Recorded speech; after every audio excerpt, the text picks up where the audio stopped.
So here comes the test paper. तो मैं आप लोगों के साथ इंडिविजुअल टेस्ट पेपर शेयर करूँगी, जिसमें हमारे पास सबसे पहले CVS का आता है। CVS में इसमें आप लोग सबसे पहले इसका स्क्रीनशॉट ले लें बिफ़ोर मैं आप लोगों को इस पर कुछ बताऊँ।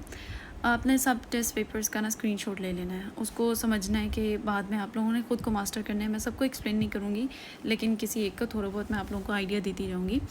अब इसमें आपके पास सबसे पहले देखिए, ये सामने लिखा हुआ है सिनेरियो छोटा भी हो सकता है, बड़ा भी हो सकता है, और इसमें दो तरह से आते हैं। अगर मैं सवालों को सबसे पहले देखूं तो आपसे पूछा जा रहा है कि डायग्नोसिस क्या है, इन्वेस्टिगेशंस क्या है, ट्रीटमेंट क्या है। ये सिंपल सा सब पहले है, जैसे डायग्नोसिस, इन्वेस्टिगेशन, ट्रीटमेंट। डायग्नोसिस, उसने ट्रीटमेंट पूछा और बीच में कुछ पूछ लिया कि मुझे उसके कॉमन कॉजेज़ बताओ। लेकिन जैसे आप फर्स्ट स्टेटमेंट को देखें तो उसने पहले ही बता दिया है, इसमें डायग्नोसिस पूछे नहीं, उसने कहा मुझे मेडिकल और सर्जिकल ट्रीटमेंट बता दो।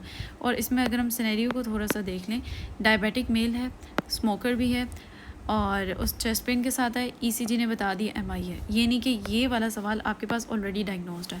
और UHS में भी ऐसे आता है, आपका डायग्नोस्ड क्वेश्चन भी आ सकता है, अनडायग्नोस्ड आ सकता है, या वो इतना सिंपल डायग्नोसिस होता है वो आपसे डायग्नोसिस पूछता भी नहीं है, ना ही आपको सिनेरियो में बताता है। इसका मैं आप लोगों को दिखाऊंगी एनुअल 2024 के पेपर के ऊपर अप्लाई करके। इस पॉइंट को आप लोगों ने लाजमी दिमाग में रखना है। और अगला सवाल भी ऐसे देखते जाते हैं। IHD, इस तरह IHD stands for ischemic heart disease. आहिस्ता आहिस्ता आप लोगों को पहचान हो जाएगी अगर आप लोगों को इस तरह की चीज़ें पढ़नी नहीं आती। UHS में इस तरह से इतना कोई वो नहीं होता कि स्पेसिफिक सा करे, लेकिन बिकॉज यू डॉक्टर आप लोगों को इतनी चीज़ों का तो आइडिया होना चाहिए। अच्छा, मेनली जो इसमें मैं आप लोगों को बताना चाह रही हूँ, IHD के साथ आया है, सडन पल्पिटेशन है, regular pulse, absent P waves. ये इंडिकेट करता है जनाब एट्रियल फिब्रिलेशन है। तो इसमें ना काफ़ी चीज़ें इस तरह से हैं जो कि आपको निशानदेही करती हैं कि स्पेसिफिक ये इसी डिज़ीज़ के बारे में बात होगी, जैसे कि ये वाली चीज़ हो गई। इसी तरह अगले सवाल में उसने दिया हुआ है कि उसको मिड डायस्टोलिक मर्मर है। अब मिड डायस्टोलिक मर्मर वाला ये आप लोगों के पास, आप लोग एओर्टिक और माइट्रल, इसमें एक चीज़ होती है स्टेनोसिस, एक चीज़ होती है रिगर्जिटेशन। स्टेनोसिस और रिगर्जिटेशन, और जो मैंने इसका एओर्टिक का क्या होता है, एओर्टिक में जहाँ स्टेनोसिस होती है वहाँ आपको मिलता है सिस्टोलिक मर्मर, जहाँ ये होती है रिगर्जिटेशन होती है वहाँ आपको मिलता है डायस्टोलिक मर्मर। इसका जो होता है ना माइट्रल का, वो उल्टा चलता है। माइट्रल का उल्टा, जहाँ स्टेनोसिस होती है वहाँ आपके पास डायस्टोलिक मर्मर होता है, जहाँ रिगर्जिटेशन होती है वहाँ आपके पास सिस्टोलिक मर्मर होता है। तो ये डायस्टोलिक मर्मर है, माइट्रल एरिया में है, तो ये ऑपोजिट हो गया कि आपके पास हो गया माइट्रल स्टेनोसिस हो गई है। इस तरह से आपने ना छोटे छोटे अपने फॉर्मूलाज और इन चीज़ों को लिंक करके पढ़ लेना होता है। मोर लाइक मैथ फॉर्मूला कहीं पे जैसे भी अप्लाई होता है, चीज़ों को उस तरह से याद रख लो। और इसने बताया वैसे चेस्ट पेन है, BP है, तो एंजाइना का केस है, इस तरह से उसने पूछा हुआ है। सो आई होप आपको आइडिया हो गया कि आपने सवालों को किस तरह से मास्टर करना है। सिर्फ किताब उठा के डायरेक्टली पढ़ना नहीं शुरू कर देना। ओके, आई होप कि वीडियो इतनी लॉन्ग ना हो। सो अगला भी आपके पास इसी का है, CVS का है। इसने बता दिया क्रॉनिक स्मोकर है, जिसमें ऑन एंड ऑफ से चेस्ट पेन होता रहता है 5 to 10 मिनट्स के लिए। ECG नॉर्मल है, उसने 4 DDs पूछ लिए हैं, तो तमाम एंजाइना लिख दो, stable angina, unstable, Prince metal और MI वगैरह। तो रेलिवेंट इन्वेस्टिगेशंस और डायग्नोसिस। अच्छा, इन सब की ना तकरीबन की जो इन्वेस्टिगेशंस है ना, वो भी तकरीबन के मिलती हैं, जिसमें आपके पास आप करा लेते हो। अब हार्ट रिलेटेड है, ECG करा लेते हो, एकोकार्डियोग्राफी करा लेते हो, इसी तरह चेस्ट एक्सरे करा लेते हो, और भी डिफरेंट आप करवा लेते हो। और बाकी बायोमार्कर्स देख लेते हो जो उसको इंडिकेट करते हैं अगर हार्ट अटैक और इन सब की तरफ जा रहा है। और अगला दिया हुआ है डायबिटिक है, उसका BP गिवन है, और उसका दिया सिंपल कि मुझे हाइपरटेंशन डिफाइन कर दो, इन्वेस्टिगेशन क्या होंगी, सेकेंडरी हाइपरटेंशन के कॉजेज़ क्या होते हैं, आप लोग पढ़ चुके हैं। एंडोक्राइनोपैथो में भी इसको पढ़ के आए हैं कि हाइपरटेंशन के जो कॉजेज़ हैं वो क्या होंगे। ओके, नेक्स्ट आपको दिया हुआ है पैल्पिटेशन हो रही है उससे फॉर 1, और देखिए irregular absent P waves, again वही एट्रियल फिब्रिलेशन, ये वर्ड इसी को इंडिकेट करता है, इरेगुलर एब्सेंट P वेव्स। ठीक है, फिर उसके बाद हाँ अगला सवाल दिया हुआ है जिसमें आपके पास फीवर आ गया, शॉर्टनेस ऑफ ब्रेथ आ गई, पैल्पिटेशन आ गई 7 डेज से, और यहाँ पे दे दिया उसने पेनसिस्टोलिक murmur at the mitral area.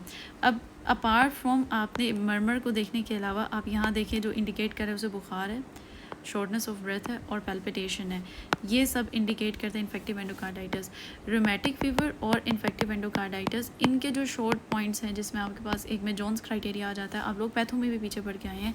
Jones criteria और इन्फेक्टिव एंडोकार्डाइटिस के जो पॉइंट्स हैं आप उनको अच्छे से याद कर लें, और फिर आपके पास ईजीली क्वेश्चन आइडेंटिफाई हो जाएगा कि ये किसका सिनेरियो आ रहा है और डायग्नोसिस उनके मुताबिक। ओके, रेस्पिरेटरी मेडिसिन इसका भी आप ऐसे स्क्रीनशॉट ले लें। इसमें आपने करना होता है, इनके स्पूटम देखना होता है कि इसमें कफ आ रही है, कितने टाइम के लिए आ रही है, कोपियस स्पूटम है ही नहीं है, हेमोप्टिसिस है या नहीं है।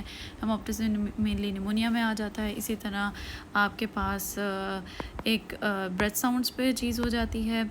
दूसरा आपकी रेजोनेंस, यानी कि जब आप परकशन करते हो, परकशन कहते हैं हाथों से जब हम डालते हैं या हम अस्कल्टेट करते हैं तो तब क्या रिस्पॉन्स आता है, तब क्या होता है। और ब्रेथ साउंड्स कैसे होते हैं, स्पूटम आ रहा है या नहीं आ रहा, स्पूटम आ रहा है तो उसके साथ खून यानी कि हेमोप्टिसिस हो रहा है नहीं हो रहा। इन सब बेसिस पे और टाइम ड्यूरेशन पे ये डिजीज़ डिवाइड हो जाती हैं। और कुछ जैसे टीबी वगैरह होगी उसमें वेट लॉस होगा अनएक्सप्लेन्ड, उसमें नाइट स्वेट्स होंगे, तो इस तरह वाली चीज़ें आ जाती हैं। और सिस्टिक फाइब्रोसिस वो भी बहुत इंपॉर्टेंट है। तो इसमें टीबी, सीओपीडी आपने डिवाइड कर लेना होता है ऑब्स्ट्रक्टिव और आपके रिस्ट्रिक्टिव डिजीज़। फिर उसके बाद जो बाकी आपके इन्फेक्शंस आ जाते हैं जिसमें निमोनिया आता है आपके पास, और बाकी टीबी वगैरह इस तरह से आ जाते हैं। आपके पास सिस्टिक फाइब्रोसिस आ जाता है और आपके पास प्लूरल इफ्यूजन आ जाता है। मैं आपको इंपॉर्टेंट टॉपिक्स बता रही हूँ। निमोथोरेक्स आ जाता है। निमोथोरेक्स में मज़ीद टाइप्स आती हैं, टेंशन, स्पॉन्टेनियस हो गया। और निमोथोरेक्स के अलावा क्या होगा, प्लूरल इफ्यूजन हो गया, निमोथोरेक्स, हेमोथोरेक्स, ये सब हो गया। और प्लूरल इफ्यूजन में फिर ट्रांसडेटिव और एक्सोडेटिव आ जाता है। ट्रांस और एक्सोडेटिव का डिफरेंस आ जाता है। इस तरह की चीज़ें अभी हमसे पूछी थी, नहीं पूछी थी, लेकिन MBBS वालों से पूछी नहीं है। तो ये एक्सपेक्टेड होता है, जो उनका इंपॉर्टेंट अब तक आपको नहीं मिला ना, वो आपकी बारी आ सकता है। तो अच्छे से करके जाना है। और ये बहुत ईजी है। आप लोगों को शुरू में थोड़ा लगेगा, लेकिन जब आप सारा यूँ आइडेंटिफाई कर लेंगे बहुत आसान हो जाएगा। ये भी रेस्पिरेटरी का है, इसका भी आप स्क्रीनशॉट ले लें। नेक्स्ट ये भी रेस्पिरेटरी का है, इसका भी आप स्क्रीनशॉट ले लें। आप लोगों ने ख़ुद को देखना है कि आप लोग कितना अच्छा कर सकते हैं। आपने जो सीखा उस पर कर लें। ये रेमेटोलॉजी मेडिसिन, इसका भी आप स्क्रीनशॉट ले लें। आपने सबका लेते जाना है। अब रेमेटोलॉजी में भी ना आपके पास मेन आ जाती हैं और बहुत आसान होता है। ये लंबा है लेकिन आसान बहुत ज़्यादा है। जैसे स्मॉल जॉइंट्स को इन्वॉल्व कर रहा है तो बायलेटरल कर रहा है, एक साइड के कर रहा है, तो इस तरह डिफरेंस आ जाता है। और फिर उसके मूवमेंट से उसकी स्टिफनेस बढ़ती है, कम होती है, इस तरह की बातें। स्वेलिंग किस तरह की, रेडनेस किस तरह का है, उससे पहले कोई इन्फेक्शन होता है, उसके बाद कोई है, तब राइटर्स बन जाता है। आर्थराइटिस की सारी टाइप। फिर आप आर्थराइटिस भी आप उसको डिवाइड करते हो। एक तो आपका जिसमें आर फैक्टर पॉजिटिव आता है, एक आपका सीरो नेगेटिव होती है। सीरो नेगेटिव में मज़ीद टाइप्स आती हैं। एनकालोजिंग स्पॉन्डिलाइटिस आ जाती है आपके पास, सोरियाटिक आर्थराइटिस आ जाता है आपके पास, वो था क्रोहान डिजीज़ वाला, IBD का, आई थिंक इंटेरोपैथिक आर्थराइटिस, वो आ जाता है। तो इस तरह आपने सारी में डिवाइड कर लेनी है। इन सबको भी ऐसे ही आपने पूरा प्लान बना के चलना है। ये नहीं कि आपने यूँ फ्रेम बना लेना, इसमें ये आते हैं, फिर उस पर ये इसमें ये सिम्टम्स हैं, इसमें ये हैं, इस तरह से डिफ्रेंशिएट हो जाते हैं। क्योंकि ऑफ कोर्स रोमेटिक जो है पर उसने बोन को इन्वॉल्व करना है, होंगी बोन की बातें, कुछ होंगी किसमें, कुछ की बात नहीं होती। जैसे ऑस्टियो आर्थराइटिस और आप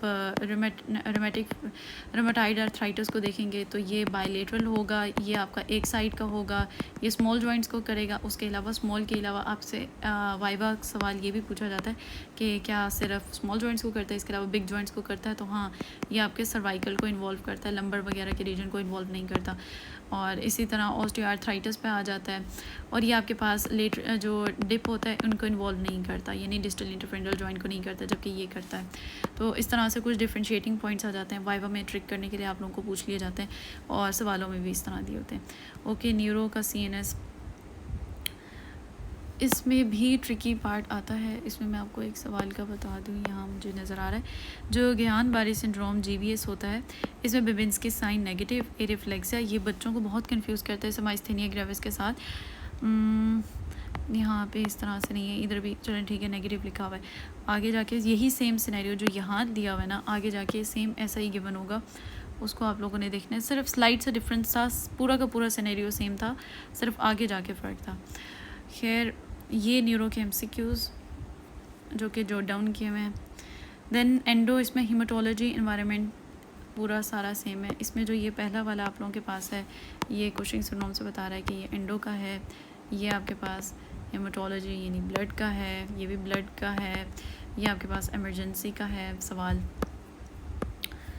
सिर्फ हीमाटोलॉजी का पेपर सारा का सारा इसमें endo, haematology, then comes renal medicine, derma. Okay, first हम आ गया है। मैं इस पे आप लोगों को इसके लिए अकेला मतलब अलहदा वीडियो बनाऊंगी, अदरवाइज़ ये बहुत ज़्यादा लंबी हो जाएगी अगर सबको एक्सप्लेन करने लगे।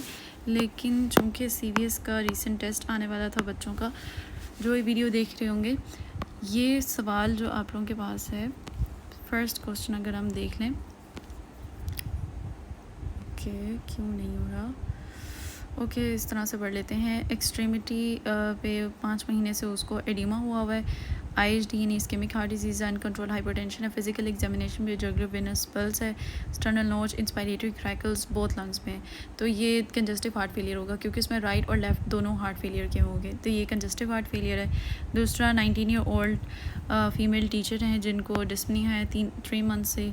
अर्ली डायस्टोलिक मर्मर, अब यहाँ डिफरेंट हो गया। अर्ली डायस्टोलिक मर्मर यानी एओर्टिक रिगर्जिटेशन हो गया आपके पास, ठीक हो गया। क्योंकि मैंने कहा था जब एओर्टिक रिगर्जिटेशन होता है ना, तब आपके पास डायस्टोलिक मर्मर ही आता है पेरिस्टोनल बॉर्डर पे, ठीक है। नेक्स्ट आपके पास गिवन है जिसमें है मदर है परी, वो 9 मंथ्स का चाइल्ड टू यू, और उसने डेवलप किया हुआ bluish discoloration of lips, nose पे, टंग पे, फिंगर्स पे, और कंसर्न है उसकी ग्रोथ रिटार्डेशन के साथ। तो ये आपके पास हार्ट डिजीज़ है बच्चों में, जिसमें इसके DDs बन जाएंगे, डिफरेंशियल पूछे में ना, तो टेराटोलॉजी ऑफ पैलेट बन जाएगा और ट्रंकस एट्रेजिया बन जाएगा। इस तरह से ये सारे जवाब हो जाएंगे इसके, ठीक है। अगला सवाल जो हमारे पास है वो किसके बारे में? फीवर है, बॉडी एक्स है, examination, febrile heart rate, pansystolic murmur है, वेजिकुलर ब्रीथिंग है, और स्प्लीनोमेगैली उसे हुई हुई है। तो ये आपके पास इन्फेक्टिव एंडोकार्डाइटिस का सवाल है।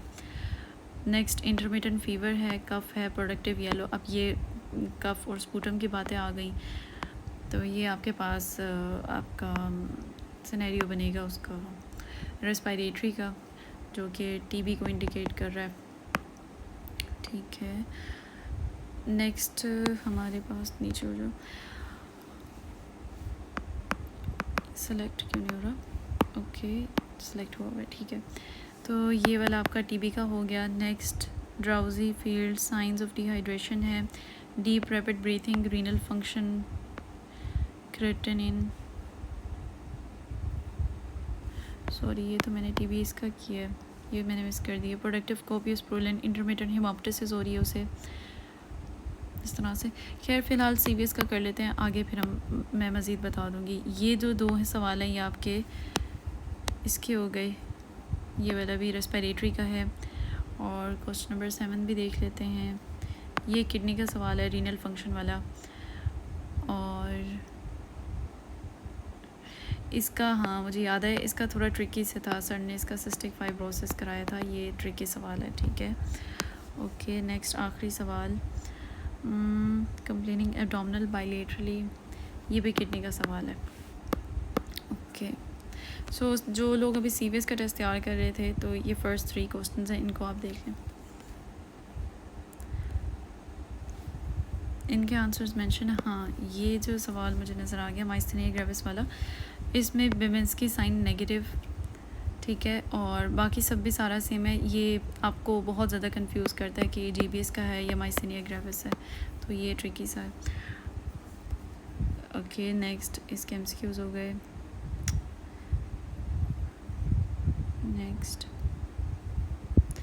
ये GB सेम ऐसे ही था, ठीक है। इसमें भी वही बेबेंस्की साइन नेगेटिव है, यहाँ पे इसका आंसर GB है और वहाँ इसका माइस्थेनिया ग्रेविस है। ये चीज़ ट्रिकी है, जब आप न्यूरो कर रहे होंगे तब आपने इस चीज़ को लास्ट में देख लेना है। ओके, ये भी अब इन सब पे रिलाई नहीं करना, इन सब के आंसर्स में ना, जो मैं बता रही हूँ वो तो फिर भी ठीक है, उसमें भी गलती हो सकती है, तो आप लोगों ने चेक एंड बैलेंस करना है। सिर्फ आप लोगों की तैयारी के लिए है, सैम्पल के लिए, कि आप लोगों को आइडिया हो कि आते किस तरह से हैं। ये इसके आंसर्स वगैरह जो मेंशन्ड है, आप लोगों ने फिर भी क्रॉस चेक लाजमी करना है। ओके, UHS के प्रॉफ्स, ये आप लोगों के पास गिवन है, सप्ली का पेपर है ये, 24 का सप्ली का पेपर है ये। ओके, ये एनुअल का पेपर है 24 का, ये 2018 का पेपर है। इसके भी आंसर्स पे सब पे रिलाई नहीं करना, ये जो इस तरह से मेंशन्ड है। ओके जी, now before ending the lecture, although ये लंबा हो गया होगा, I want to show you this 2024 जो कि एनुअल का पेपर है, इसको दिखा दूँ। इसमें जो CVS का ये सबसे पहला मैंने ऑलरेडी हाईलाइट कर लिया था, उसको सोर थ्रोट है, फीवर है, इस तरह से, तो ये CVS हो गया। नेक्स्ट रेमेटोलॉजी, नेक्स्ट रेस्पिरेटरी का क्वेश्चन है। आप लोग स्क्रीनशॉट ले लेंगे तो आप लोगों के लिए पढ़ना आसान हो जाएगा, तो ये आप स्क्रीनशॉट ले लें और इसको फिर पढ़ लीजिएगा। ओके, नेक्स्ट इस वाले का भी स्क्रीनशॉट ले लें, मैंने ऑलरेडी इन सब पे मेंशन कर लिया। Okay, so as you know, ये मेरी तरफ से आप लोगों के लिए एक सपोर्ट है, लेकिन आप लोगों ने इन सब मटेरियल्स के साथ रिस्पॉन्सिबल रहना है और आपने क्रॉस चेक लाजमी करना है, स्मार्टली प्रिपेयर करना है, ऐसे ब्लाइंडली मेमोराइज़ करना स्टार्ट नहीं कर देना, अपने पॉइंट्स बनाने कि किस चीज़ को कैसे लिंक करता है। Once you start linking it's awesome. और अपने एटलीस्ट जो ऑलरेडी पुराने पेपर हैं उनके मुताबिक अपना खुद से टोस्ट ना आप लोगों ने डिफ़ाइन कर लेना होता है ड्यूरिंग एग्ज़ाम। अभी तो ठीक है, अगर आप लोगों का स्टार्ट है तो इसमें आप लोग उस तरह से फोकस नहीं कर रहे होंगे, लेकिन जब आप लोगों का सिलेबस कंप्लीट हो जाएगा या आप लोगों को टर्म या किसी भी चीज़ का एक स्पेसिफिक सिलेबस दिया जाएगा, तो आप लोगों ने लाजमी अपना देखना है कि ये CNS या CVS या रेमेटोलॉजी, ब्लड, इनसे कितने कितने सवाल आते हैं। ठीक है, अब अगर मैं ये कर लूँगा, इसकी वेटेज ज़्यादा है, जैसे CNS से 2 सवाल आ जाते हैं, रेमेटोलॉजी से 3 या 4 सवाल आ जाते हैं, इसकी वेटेज ज़्यादा, तो मैंने ये कर लिया तो मेरे इतने नंबर तैयार हो जाएंगे। तो आप लोगों ने इस तरह से चलना है, ये नहीं कि मुझे अच्छा ही आता है बार बार उसी से हो या कुछ भी इस तरह से। ऑलरेडी आप लोगों को आइडिया हो चुका हो, लेकिन जब आप न्यू क्लास स्टार्ट करते हो उसको पढ़ने की स्ट्रैटेजी न्यू होती है, ऐसा लगता है बंदा भूल गया है, जब वो अगली क्लास में आया पढ़ना भूल गया, उसे समझ नहीं आ रही होती मैंने पहले कैसे पढ़ा था, या मैं फर्स्ट ईयर सेकेंड ईयर में कैसे पढ़ता था, तब मुझसे हो जाता था, मुझसे क्यों नहीं आ रहा, मुझे समझ नहीं आ रहा। सो आई होप आप लोगों को ये सारी गाइडलाइंस मिल गई होंगी, and I also hope from you guys कि आप लोग मुझे इंशाल्लाह सब्सक्राइब ज़रूर करेंगे, because it like means a lot to me ना। So best of luck 4th year and thank you so much. अल्लाह हाफिज़।